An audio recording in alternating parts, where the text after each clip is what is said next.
Hola, soy Jorge Cepeda Patterson y escribo para, sin embargo, mi columna Los usos políticos de la violencia.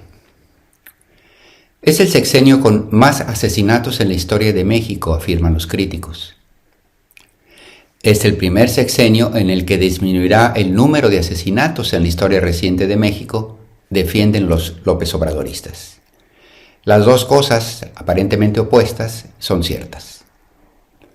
Al culminar el primer gobierno de la Cuarta Transformación, habrán muerto 200,000 personas como resultado de la violencia que sufre nuestro país. 50,000 más que en la administración de Enrique Peña Nieto. Un argumento que, sacado de contexto, lleva a suponer que el gobierno de Andrés Manuel López Obrador, a diferencia de los anteriores, equivocó la estrategia de seguridad. Pero los números cuentan otra realidad. Con Felipe Calderón y Enrique Peña Nieto, el fenómeno se intensificó. El panista tomó el poder con 10,000 asesinatos al año y lo dejó en 26,000 asesinatos al año. El priista lo recibió con esta cifra, 26,000, y la llevó a 36,000 muertes anuales. Es decir, lejos de atenuar el problema, lo multiplicaron. Bajo cualquier perspectiva, lo que hicieron en materia de seguridad tendría que ser cuestionado a partir de estos resultados. López Obrador evidentemente no pudo resolver el problema, pero en efecto al menos logró que no siguiera creciendo en sus primeros 3 años, y en los siguientes 3 comenzó a disminuirlo. Al terminar su administración habrá pasado de 36,000 asesinatos promedio al año a 30,000 anuales. La tasa de asesinatos por 100,000 habitantes habrá disminuido de 28 a 25, una proporción que nos mantiene sí entre los más altos del mundo, pero al menos desescalando posiciones. Cualquier valoración, pues, tendría que hacerse a partir de estos números, no de la propaganda. Algo funcionó en lo que se hizo pese a todo. Poco si se considera la enorme sangría que supone 82 asesinatos en promedio cada día. Algo si se asume que es una disminución de 20% a lo largo del sexenio, y mucho si se considera lo extraordinariamente difícil que supone detener una tendencia expansiva que parecía imparable.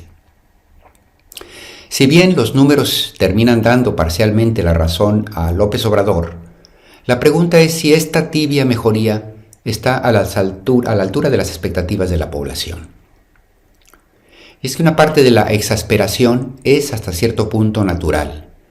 Los ciudadanos están exhaustos por el impacto acumulado tras décadas de violencia. Y por lo demás, aunque los números hayan comenzado a bajar lentamente, hay regiones en las que el control por parte de los delincuentes se ha intensificado, particularmente en lo que toca a extorsiones por derecho de piso, a asaltos en carreteras. No siempre la disminución de asesinatos significa un retroceso del crimen organizado, a veces es lo contrario. Simplemente obedece al enseñoramiento de un poder salvaje en una región al grado de que ya no exige sangrientos enfrentamientos con sus rivales y por eso desciende el número de asesinatos. No obstante, otra parte de la exasperación entre la población, entre los ciudadanos, proviene del uso político de la violencia por parte de la oposición y los medios críticos.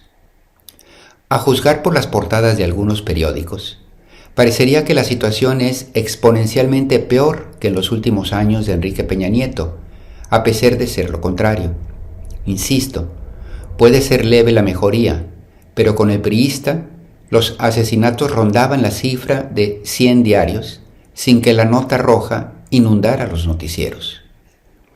Esta cobertura tan contrastante entre este sexenio y el anterior fue producto en parte de la estrategia de silencio que impuso el gobierno peñanietista, ayudada por una derrama sustancial en publicidad oficial, y en parte porque la oposición hoy ha encontrado que esta es la punta de lanza, el flanco más débil de la 4T de cara a la opinión pública.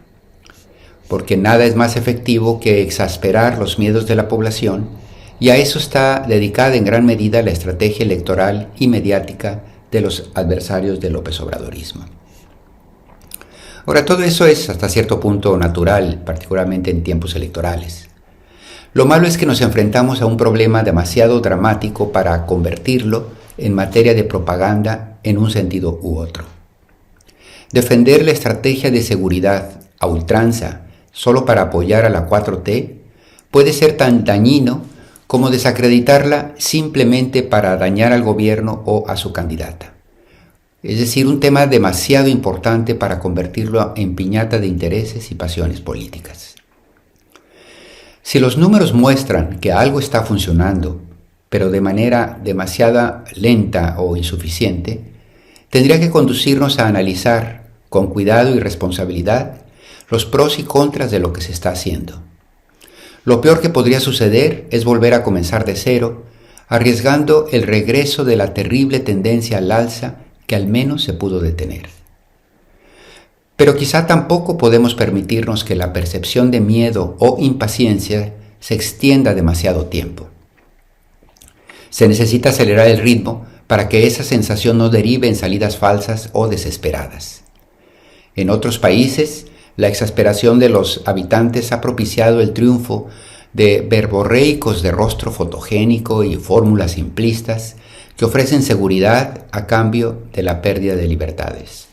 Llámese Bukele, Bolsonaro o Milei. Sería terrible terminar siendo presa de lo que la propaganda ha inflado. Y también debemos entender que estamos en una carrera contra el tiempo en otro sentido. El probable triunfo de Donald Trump nos coloca en una especie de cuenta regresiva.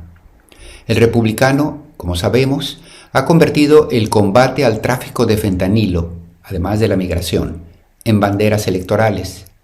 Si llega a la Casa Blanca, la tentación para intervenir en México de manera directa en un sentido u otro será mayúscula. Más allá de que tales pretensiones imperiales son éticamente inadmisibles, nuestra mejor defensa es una estrategia de combate al crimen que esté funcionando. Lo que hasta ahora estamos haciendo no constituye un escudo para blindarnos frente a las críticas externas. Y no es un asunto meramente interno. Bajo el argumento de que el fentanilo mata a 100,000 estadounidenses al año, nuestro poderoso vecino convierte el asunto en un tema de su política doméstica. Así pues, al margen de la grilla, funcionarios, expertos y miembros del nuevo equipo de gobierno tendrían que revisar sin prejuicios y con realismo lo que se ha hecho bien y ha permitido avances relativos, lo que no ha funcionado, lo que puede fortalecerse, lo que habría que eliminar. La estrategia seguida hasta ahora constituye sí una opción militarizada, aunque solo presencial, con cientos de cuarteles y más de 100,000 miembros de la Guardia Nacional desplegados en el territorio. No es claro lo que vaya a seguir. Todo tiene riesgos e implicaciones delicadas. A falta de espacio, en este momento, solo insisto en que se haga de manera responsable y, sobre todo, al margen de mezquindades ideológicas y partidistas. Muchas gracias.